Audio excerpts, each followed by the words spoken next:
नमस्कार दोस्तों, आप देख रहे हैं फरकिया न्यूज और मैं शुभलेश कुमार। अभी हमारी मौजूदगी पौड़ा में है, जहां कि आप मेरे सामने देख सकते हैं। किसी भी परिचय का मोहताज नहीं है। सुनील छैला जो स्टार अंगिका लोक गायक हैं। कल जो है 8 तारीख को दोपहर 2 बजे प्रशांत किशोर जी का कार्यक्रम खगड़िया के बछौता में है।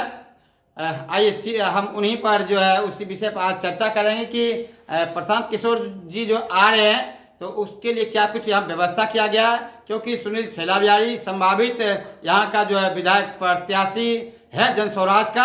आइए सीधा हम उनसे जुड़ते हैं। बिहारी जी, आपका स्वागत है मेरे चैनल में। बहुत बहुत धन्यवाद आपको नमस्कार, आपका बहुत बहुत धन्यवाद। कल प्रशांत किशोर जी आ रहे हैं खगड़िया के बछौता में, तो क्या कुछ उसके लिए तैयारी की गई है? तैयारी तो जनस्वराज के लोग कर रहे हैं, हमको तो जाना है और पब्लिक को एंटरटेन करना है। हमने गाना वाना सुनाएंगे, झुमाएंगे, नचाएंगे, हमारा तो ये काम होता है। जब हमारे वक्ता हैं, मतलब प्रशांत किशोर जी मंच पे हैं, तब जब प्रशांत जी नहीं रहेंगे तो फिर मैं भी वक्ता का काम कर सकता हूँ। अच्छा, कल तो प्रशांत जी हैं सामने स्टेज में, तो मैं गाना गाऊंगा। तो आप अकेले गाना गाइए या आपके टीम का जो पूरे सदस्य रहेंगे? क्या कुछ प्रोग्राम वहाँ पे चलेगा? कितना बजे से प्रारंभ हो जाएगा आपका कार्यक्रम? हमने 1 बजे से कहा है कि 1 बजे मैं शुरू कर दूंगा। उसके बाद जब तक प्रशांत जी नहीं आएंगे तब तक हमारा कार्यक्रम चलता रहेगा। और उस समय प्रशांत जी का 1 घंटे में आगे भी कार्यक्रम होता है, तो हमारे कलाकार और हम लोग लगे रहेंगे। पूरा ग्रुप के साथ आप आ रहे हैं? ऐसी संभावना है। अच्छा, आप जन स्वराज पार्टी का जो है आप का भी काफ़ी सहयोग है जन स्वराज में, और क्या आप विधायक प्रत्याशी भी जानकारी मिल रही कि आप बन रहे हैं बेंगलुरु विधानसभा से? ये तो आप मीडिया वाले हैं तो आपको ज़्यादा जानकारी होगी। मैं तो आपसे जानना चाहता हूँ आपको क्या जानकारी है। हमको देखिए, मैं पार्टी से जुड़ा हुआ हूँ। जब प्रशांत जी ने अभियान की शुरुआत की तो मुझे बहुत अच्छा लगा कि आज तक इस देश में कभी भी चुनाव का मुद्दा रोजगार और पलायन नहीं बना। पलायन मतलब कि बिहार से जो भर भर के लोग बाहर जाते हैं काम के लिए, उसको पलायन बोलते हैं। मैंने पब्लिक को समझा रहा हूँ, आप तो समझदार लगते हैं। तो पलायन, बिहार के बच्चे को बिहार में काम मिले, ये आज तक किसी चुनाव का मुद्दा नहीं बना। तो पहली बार प्रशांत जी ने कहा, प्रशांत किशोर जी ने कहा कि भाई बिहार के बच्चे बाहर क्यों जा रहे हैं, यहीं पर उनको रोजगार मिलना चाहिए। तो रोजगार और पलायन ये 2 बड़ा ही मतलब सेंसिटिव मुद्दा है, और जबकि आज तक किसी नेता ने इस बात की चर्चा नहीं की। तो जब प्रशांत जी ने इसको मुद्दा बनाया तो मुझे बहुत अच्छा लगा कि बिहार के बच्चों को बिहार में काम मिलना चाहिए। अभी मैं एक चीज़ बताता हूँ कि हम लोग मुंबई में रहते हैं। क्यों रहते हैं? अगर हमारे लायक काम बिहार में होता, हम जो काम करना चाहते हैं बिहार में हो जाता, तो हम मुंबई क्यों जाते? तो ये दर्द हर लोगों का है, हर व्यक्ति का है। हम तो चलो अच्छे पोजीशन में अच्छा काम कर रहे हैं, लेकिन वो जो 8 बैठ के एक कमरे में 16 व्यक्ति रहते हैं और लेबर का काम करते हैं, तो वो बहुत दुखद स्थिति है। इसलिए मैं प्रशांत जी को बहुत सपोर्ट करता हूँ, और मुझे लगता है कि यही पार्टी जो है ना, ये बिहार का भविष्य है। अच्छा, राजद गठबंधन और जदयू गठबंधन जो जब से हमें लगता है पार्टी इन लोगों का गठन हुआ है, तब से जो काम कर रहे हैं, काम करते हुए आ रहे हैं, उनको जनता क्यों वोट नहीं देगी? और नए नए प्रशांत किशोर जी आ रहे हैं, उन्हें लोग जानता भी नहीं है। उनका क्या कुछ क्या हुआ है अपने बिहार में, खास करके जनता गरीब शोषित पीड़ित के लिए? नहीं, काम तो इन्होंने पूरे देश में किया, सबके लिए काम किया है। अभी मैंने मेरी प्रशांत जी से इस संदर्भ में कोई बात नहीं हुई, लेकिन आदरणीय खान सर कितने बड़े टीचर हैं। खान सर का कई मैंने यूट्यूब में देखा है रील, जिसमें उन्होंने कहा है कि प्रशांत किशोर को जरूर सपोर्ट करना चाहिए लोगों को, क्योंकि प्रशांत किशोर जी जब मुंबई में कंपेनिंग कर रहे थे, तो जब उनकी जिस पार्टी के लोग काम कर रहे थे वो पार्टी जीत गई, तो उन्होंने कहा, उनसे पूछा गया कि आपका चार्ज रेमुनरेशन पारिश्रमिक आपकी क्या हो? उन्होंने कहा कि हमारे बिहारियों को सम्मान दीजिए, बिहारियों को जो मारा जाता है, बिहारी कह के दबाया जाता है, वो मत कीजिए आप। तो ये खान सर के मुंह से मैंने सुना कि जो व्यक्ति ये कहता है कि बिहारियों को सम्मान दीजिए, बिहारियों को पीटिए मत, इसका मतलब बिहारियों के लिए कितना दर्द है उस व्यक्ति के अंदर। काम तो जो भी सत्ता में हम क्या कह रहे हैं कि बिहार ही नहीं जाएगा दिल्ली में, तो दिल्ली नहीं चलेगा। तो हम मतलब इसका मतलब बिहार को आप कह रहे हैं कि ये लेबर सप्लायर स्टेट है।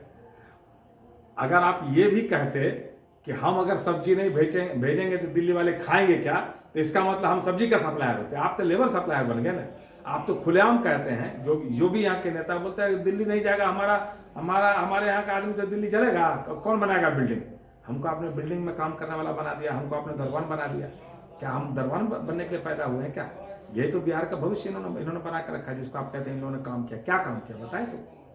कुछ ने काम किया है। मैं तो ये कहता हूँ कि इन लोगों ने देश को गरीब बना के रखा है। और खास करके अगर हम बिहार की बात करें तो बिहार में क्या है?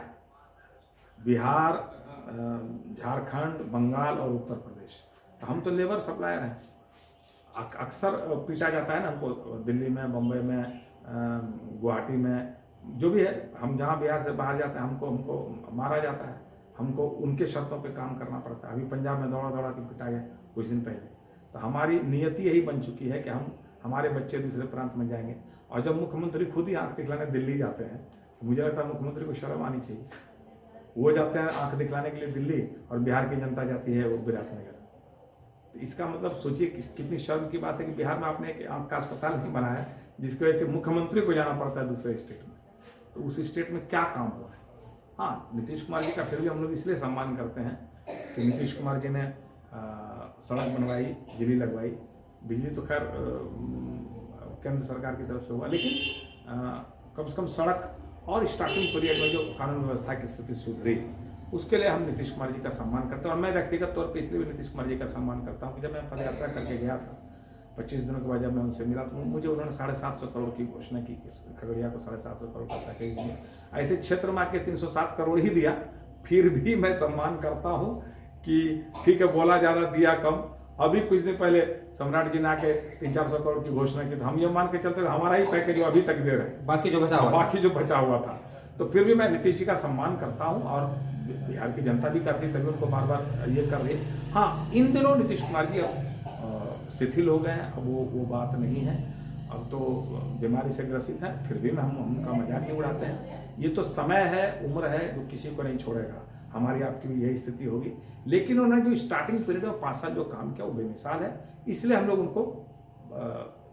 उनका सम्मान करते रहे। नीतीश जी सठिया गए, आपका कहना है, और उनका उम्र हो गया, उम्र के कारण जो है वो भाग जाते हैं। लेकिन तेजस्वी तो यंग मैन है, यंग ब्लड है, राजद है, उनको क्या आप सपोर्ट कर रहे हैं क्या? क्यों सपोर्ट करूं ये बताइए आप? यंग मैन है, जैसा क्या बोले, उसका उम्र आ गया, ये यंग मैन है। देखिए, यंग मैन से नहीं होता सपोर्ट होता है विजन से। आपके पास विजन क्या है? 75 साल के आसपास है ना मोदी जी, लेकिन मोदी जी का जो विजन है, कोई यंग मैन उनके सामने टिकेगा क्या? तो विजन से सपोर्ट कीजिए ना। यंग खाली जवान है, उसके पास विजन ही कुछ नहीं। उनका भी तो महिला को 2500 रुपया देंगे, जो विकलांग है, वृद्धा है, जो जिसको अभी 500-400 रुपये मिल रहा है, उनको 2000 रुपये की घोषणा की है। बिजली फ्री में देने के वादा किए हैं, तो वो भी तो वादा कर रहे हैं। प्रशांत भी वादा ही कर रहे हैं। नहीं, प्रशांत जी कभी ये नहीं कह सकते कि हम 2500 देंगे या 5000 देंगे। बोले क्यों? किसी भी व्यक्ति को जिसको काम करना है, वो इस तरह का वादा नहीं करेगा कि बिजली फ्री में देंगे। आप बिजली लीजिए, खूब पैसा लीजिए, लेकिन लोगों के पास पैसे का इंतजाम होना चाहिए। ये तो कोई विजन ही नहीं है, ये तो लोगों को निकम्मा बनाने का उपाय है, जो सब लोग कर रहे हैं। क्योंकि चुनाव की राजनीति है, वो जानता है कि ऐसी घोषणा कर देंगे तो हमको वोट मिल जाएगा, क्योंकि आपने हमें पढ़ने नहीं दिया, हमें आप बेवकूफ़ समझते हैं कि ऐसी कोई घोषणा कर देंगे तो लोग हमको दे देगा। लेकिन अब जनता बेवकूफ़ नहीं है, अब सोशल मीडिया और मीडिया का ज़माना है, लोग जानते हैं। ये कोई विजन ही नहीं है। विजन तो हम कहते हैं कि खगड़िया में हम 7 नदियों से घिरे हुए हैं, हमारे पास कोई विकास नहीं है, लेकिन 7 नदियों से घिरे हुए हैं। हमारा पानी मीठा है, इस मीठा पानी को बेच के हम राजा बन जाएंगे। अगर सरकार के पास विजन हो तो।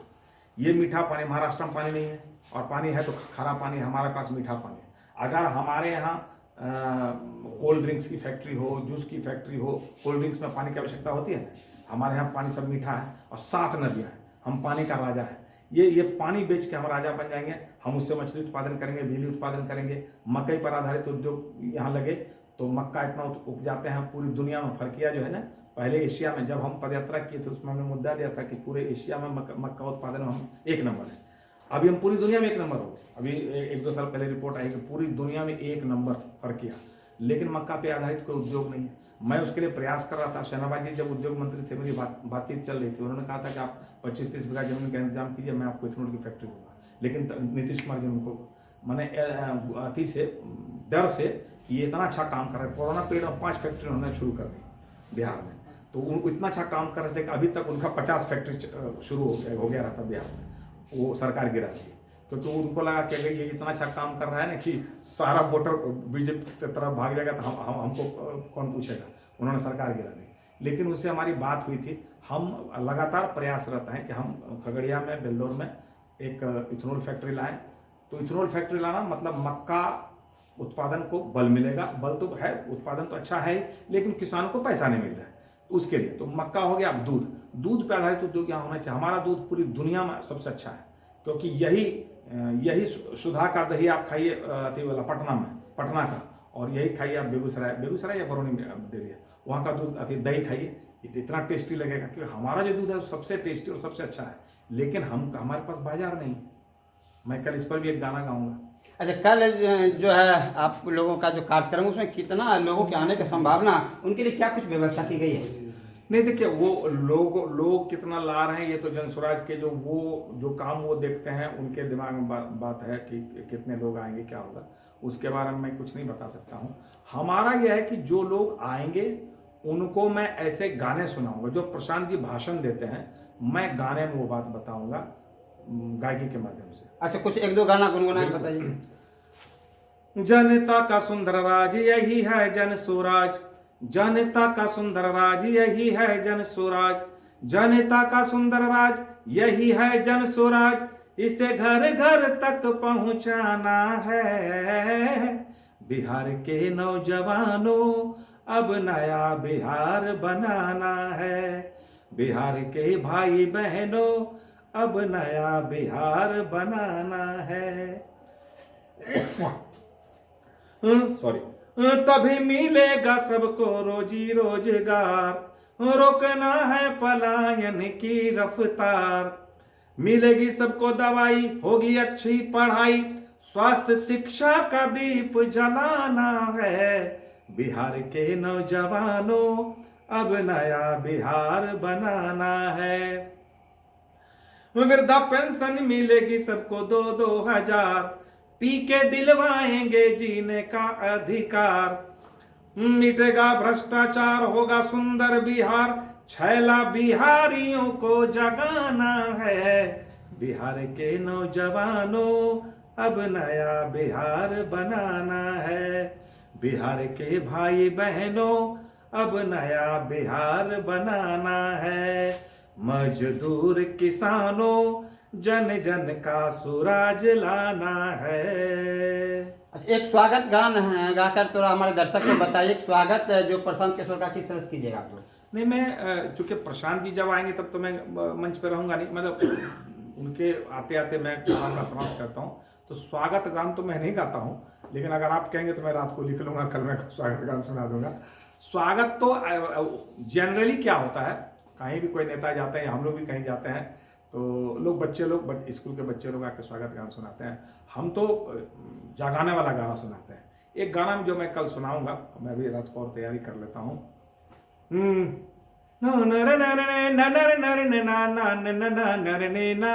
हम हैं सदियों से धरती पर गिरे हुए हैं, 7 नदियों से हम घिरे हुए हैं, सदियों से धरती पर गिरे हुए हैं, 7 नदियों से हम घिरे हुए हैं। कोई पूछता नहीं है, कोई सुनता भी नहीं है, कोई पूछता नहीं है, कोई सुनता भी नहीं है। नहीं कोई सुध लेने वाला लेता नहीं खबरिया, नहीं कोई सुध लेने वाला लेता नहीं खबरिया। हम हैं जिला खगड़िया, हम हैं जिला खगड़िया, हम हैं जिला खगड़िया, हम हैं जिला खगड़िया। दुनिया में सबसे ज्यादा मक्का उपजाते हैं, इसीलिए मक्के की रोटी और नमक खाते हैं। ओ दुनिया में सबसे ज्यादा मक्का उपजाते हैं, इसीलिए मक्के की रोटी और नमक खाते हैं। ना कोई बाजार है, ना कोई सरकार है, बीच भंवर में फसल नैया कोई नखे बनहार है।